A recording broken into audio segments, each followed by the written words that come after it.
Okay, guys, I'm back in the kitchen again.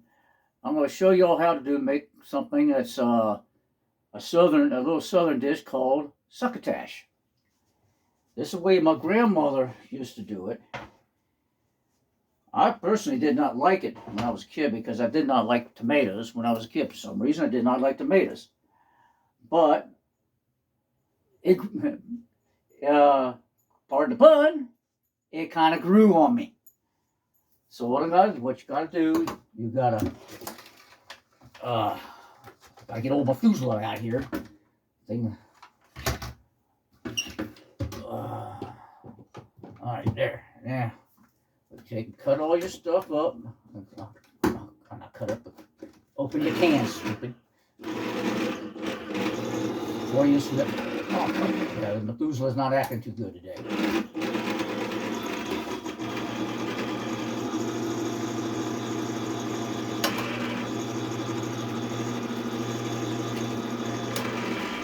I think we got it. Okay.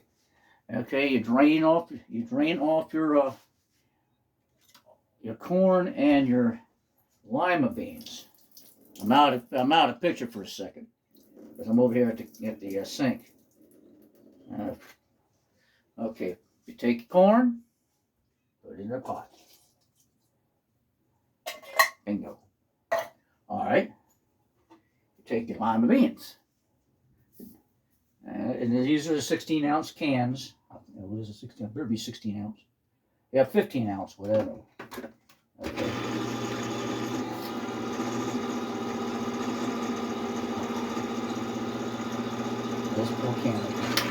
This poor can opener. Okay, so now we gotta go to the sink again, so I'll be out of the camera. Out of everything.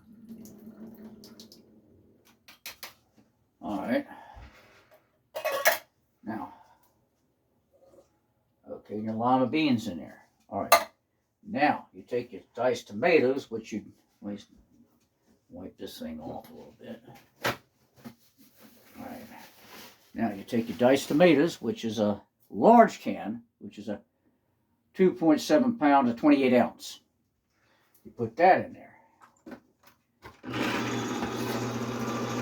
Well, I guess you all can see old Methuselah do his work here.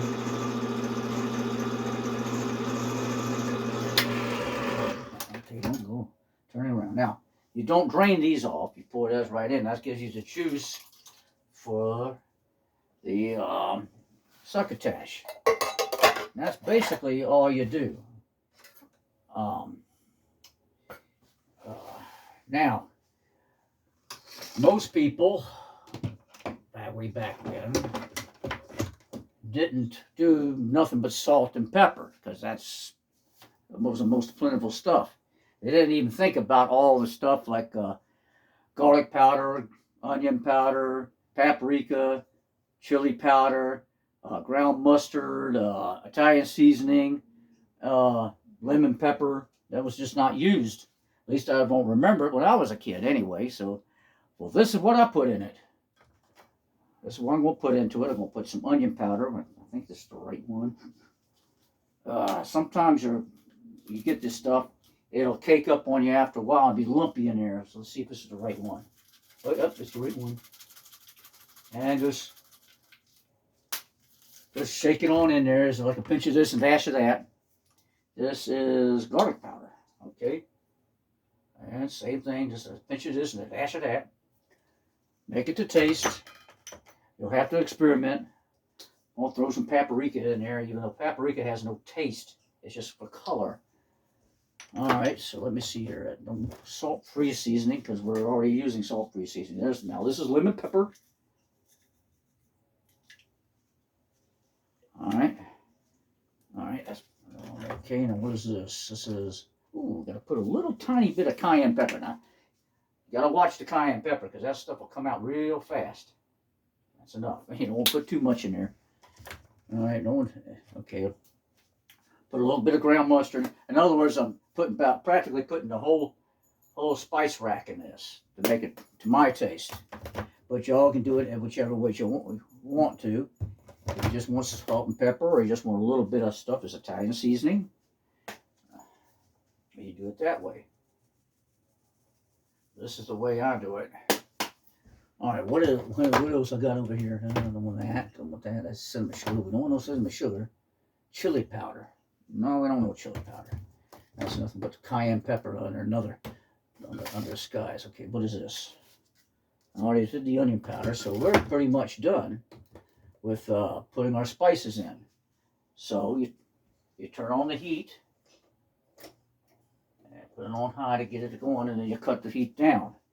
You want to make sure when you do it, let's see here, where's my spoons? It's a little big. What's the smaller ones?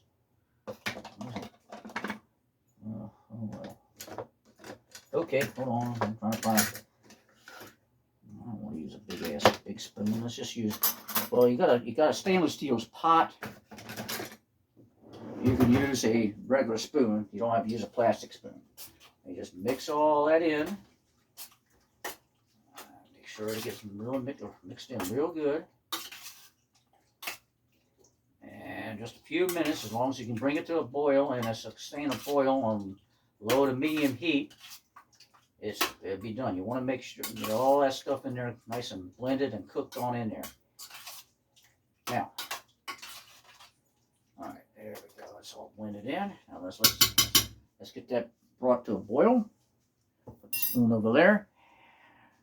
You can either, once it's done, you can either warm it up, have it warm, or you can eat it chilled. I believe my grandmother, when she made it, she fixed it up, boiled it, and then she put it in the refrigerator. She ate it cold right out of the container, I think a mason jar or whatever kind of jar she had, maybe an old jelly jar, because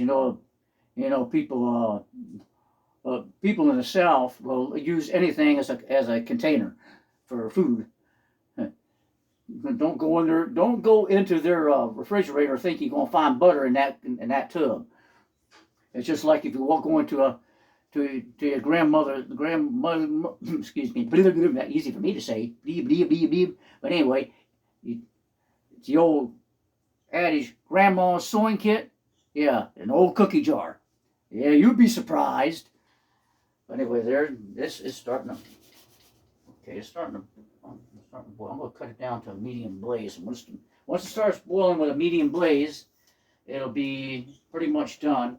And you can put it in any container. I'm probably going to have to cool it off before I put it in a container. Okay. Let's see here. Kind of thought I'll be cooking baked flounder. I'm going in the next couple of days, and I'll try to show you how I do that. Basically, it's going to be like a herb and garlic sauce, and it's going to be some teriyaki. I'm going to use some teriyaki sauce onto it. See how it comes out. Everything I do is an experiment, and sometimes it works well. Sometimes, okay. But that's basically it. We're just waiting for this stuff to boil, and I'll talk at you for a couple of minutes. Stir it up a little bit more. This usually, let's see here. All right, stir it up a little bit more. Let's put a little bit. All right, that's okay. So let's see if I can get that to boil. I'm trying to keep it on a medium heat, so it doesn't anything scorch on the bottom, because these stainless steel pots, once they get burnt on the bottom, oh boy! Don't ever put cheese and spaghetti sauce in there and get it down to where it's going to burn on you. Yeah. All right, I'm just going to cut that back a little bit, because sometimes this stove, even though you put it on a medium heat, it cuts back on and it stays on, and next thing you know, stuff will burn. So this stove is a little tricky. All right, we keep stirring around. So I hope everybody had a good weekend. I got a little bit of stuff done in the garden, trying to get it prepared. Cut the back grass and everything. So Yeah, I guess it was an okay weekend. It was nice and warm. I hope everybody got out and enjoyed it. Yeah, and then I'll do a video once I get it cleared out a little bit more, and I'll show you how I prepare the garden for plants. I'm gonna have to buy a whole bunch of new mulch. So I got to tear out all that junk and plow it under, put the fertilizer down, and then put the plastic down.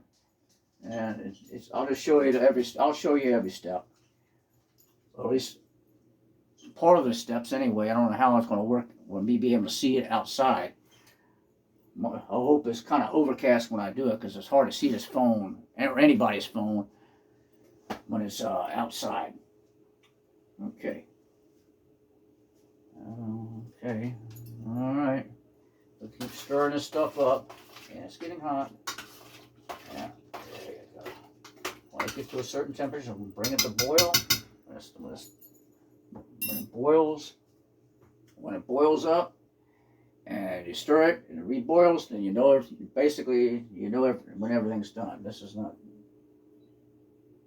Turn it up just a little bit. Let me see if that'll work. All right, all right. We're about 11 minutes in. Okay. Well, that's basically what you do. It's going to be like watching a boiling pot of water boiling. So basically, that's what you do. All the ingredients. Make sure it just comes to a boil. Stir it. When it boils back up, you know it's done. You let it cool off. Put it in a container. Put it in the fridge. That's all you do. Okay, guys. That's a cooking video for succotash. All right. That's all, folks.